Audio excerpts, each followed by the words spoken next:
Hello everyone, welcome you to eat and live soulful. আমি অনুরিমা। আজকে চলে এসেছি আরেকটা নতুন ব্লগ নিয়ে। তো এই যে এত মাছের আয়োজন দেখছেন, এই সব কিছুই আমার একটা মিষ্টি বোনের জন্য। ওর আইবুড়ো ভাত দেওয়া হয়েছিল, সেটার ভিডিও। এটা কিসের ইলিশ বললা? বাংলা বাংলা। কেমন স্বাদ হবে বলো? হেভি স্বাদ, হেভি স্বাদ, হেভি স্বাদ। আচ্ছা কাটো। তবে আমি অনেস্ট রিভিউ দিতে ভীষণ পছন্দ করি। এই যে দাদু যা উত্তেজনা নিয়ে বলল, মাছটা সুন্দর ছিল কিন্তু স্বাদ অতটা সত্যিই ছিল না। তো এখন ইলিশের কোনটায় যে সঠিক স্বাদ পাওয়া যাবে, এটা নিয়ে তো আমাদের আর বলার কিছু নেই। আর অসময়ের ইলিশ তো একটু তো এরকম হবেই। যাই হোক, সব বাজার ঘাট করে নিয়ে আমরা চলে আসলাম বাড়িতে এবং একে একে রান্নাগুলো শুরু করে ফেললাম। তো মা বলে পায়েসটা হচ্ছে একটা শুভ জিনিস, তাই করেছিলাম নলেন গুড়ের পায়েস। আর এই যে দাদার ফোন নাম্বার দেওয়া, উনি বেথুয়া ডহরি থেকে আসেন। উনি কিন্তু আমাদেরকে একদম অরিজিনাল নলেন গুড়টা দিয়েছে। তো সত্যি বলতে আমি নলেন গুড়ের পায়েস এই প্রথম বানালাম।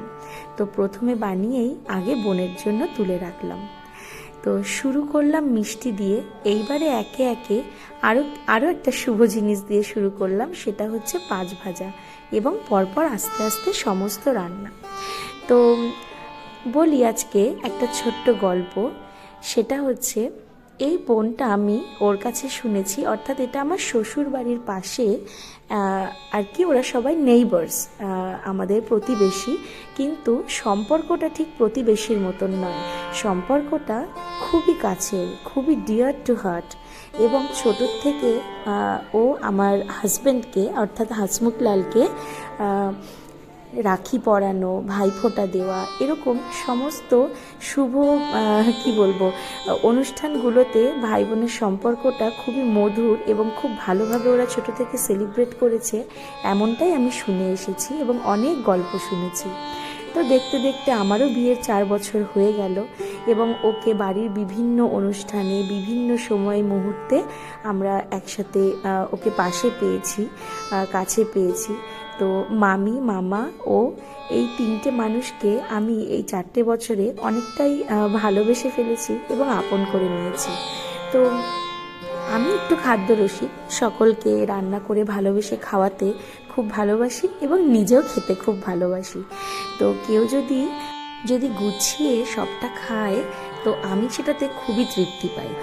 তো আমি তো খুবই ইমপ্রেসড ওর খাওয়া দাওয়ার প্রতি, যে ও এতটা যত্নশীলভাবে খেলো। তো জেনারেলি আইবুড়ো ভাত দিলে এত আইটেম থাকে, সবাই কিন্তু বুঝতেই পারে না কোথা থেকে শুরু করবে আর কোথায় শেষ করবে। তবে ও কিন্তু ধীর স্থিরভাবে আস্তে আস্তে সব আইটেমগুলো অল্প অল্প করে ঠিক খেয়েছিল। তো আমি তাতে খুব তৃপ্তি পেয়েছি। তো যাই হোক, আজকের ভিডিওটাতে তো যেহেতু অনেক মেনু, আমি প্রত্যেকটা মেনু আপনাদেরকে ডিটেলসে ভিডিও দেওয়া এখানে, মানে রেসিপিটার ডিটেলস ভিডিও দেওয়া এখানে সম্ভব নয়। তবে আমি ভিডিওতে কিন্তু সবই দেখাচ্ছি, বাট এখানে যেহেতু অনেক লং হয়ে যাচ্ছে, তাই আমি একদম ডিটেলস আমি আপনাদেরকে গুছিয়ে বলতে পারছি না। তো এই মেনুগুলোর মধ্যে আপনাদের কোন কোন রেসিপিগুলো ডিটেলস চাই আমাকে একটু বলবেন। তো আমি একে একে আপনাদেরকে বলে দিই মেনুতে কি কি ছিল। প্রথমেই পায়েস দেখেছেন, পাঁচ ভাজা, মুগ ডাল আমি একটা নিরামিষ করেছিলাম জ্যাঠা জেঠি ওনাদের জন্য, এবং ওর জন্য মামনি করেছিল মাছের মাথা দিয়ে একদম নেমন্তন্ন বাড়ির মতন মুগ ডাল। সাথে করেছিলাম শাক ভাজা, লাল শাক ভাজা বাদাম দিয়ে, এবং এদিকে ছিল নবরত্নটা ও খেয়ে খুব আনন্দ পেয়েছে এবং আমাকে বলেছে আমার ভীষণ ভালো লেগেছে। তো আমি খুবই খুশি হয়েছি তাতে। তো এরপরে আর ছিল জ্যান্ত রুই মাছের একটা কোলের মাছ ভাজা, সাথে ঘি, ইলিশ মাছ তো আপনারা দেখলেনই, দই কাতলা করেছিলাম, গলদা চিংড়ির কালিয়া তার সাথে ছিল পাবদা মাছের ঝাল এবং সাথে টমেটোর চাটনি, মিষ্টি 5 রকমের। পাঁপড়টা আমরা প্লেটিং করতে ভুলে গেছি, তো পরে আমরা আফসোস করছিলাম যা পাঁপড়টা তো থেকেই গেল। এবং এই দই, এই সব কিছু দিয়ে আমাদের শুভ সুন্দর আয়োজন সম্পন্ন করেছিলাম আমরা। তো বোনের বিয়েটা 24শে জানুয়ারি। তো এই বিয়ের জন্য আমরা ভীষণ এক্সাইটেড। বহুদিন আগে থেকেই আমি আর হাসমুখলাল ছুটির জন্য সব আবেদন দিয়ে রেখেছি যে ওই দিন আমাদের কিন্তু বিশেষ একটা মানুষের বিয়ে আছে, আমাদের খুব কাছের। তো সেই কারণে ছুটি কিন্তু আমাদের অবশ্যই দিতে হবে। তো ও ছুটি অ্যারেঞ্জ করেছে, আমিও করেছি। বেসিক্যালি আমরা দুজনেই অনেকটা দূরে থাকি। হাসমুখলাল থাকে বীরভূমে এবং আমি এখানে নদিয়াতে। আমি বাই প্রফেশন একজন নার্সিং স্টাফ এবং ও একজন ব্যাংকার। তো দুজন অনেক অনেক বছর ধরে কি বলবো, প্রেমের সম্পর্কে আবদ্ধ ছিলাম এবং দীর্ঘ 10 বছর রিলেশনশিপের পরে আমরা বিবাহ বন্ধনে আবদ্ধ হই।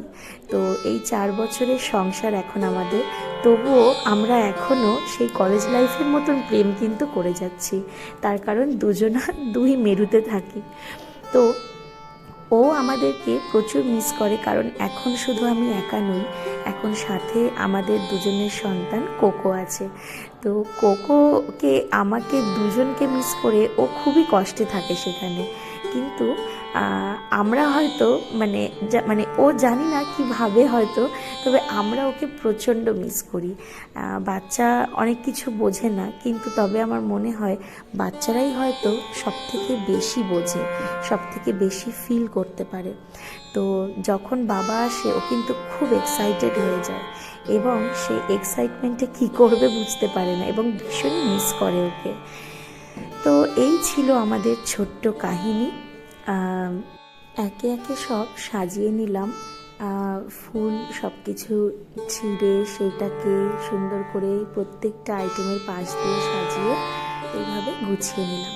তো আপনারা ভিডিওতে নিজেরাই দেখুন যে বোনটা আমাদের কতটা মিষ্টি। আর ও যে শাড়িটা পরেছে, এই শাড়িটা আমরা কিনেছিলাম প্রিয় গোপাল বিষয় থেকে। সবাই তো লাল শাড়ি দেয়, কিন্তু এত লাল শাড়ি পাবে বিয়েতে, সেই কারণে আমি ভাবলাম যে একটু অফবিট কালার নিলে কেমন হয়। কারণ লাল শাড়ি পরতে পরতে এবং ওয়ার্ড্রবে ভরে গিয়ে ও আর পরে আর কোনো অপশানই পাবে না যে একটু ডিফারেন্ট শাড়ি পরার। সেই কারণে এই অফবিট কালারটা একটু নেওয়ার চেষ্টা করেছি। ব্যাস এইটুকুই ছিল সেই দিনের জন্য। আপনারা সকলে ওকে অনেক ভালোবাসা দেবেন ও আশীর্বাদ করবেন।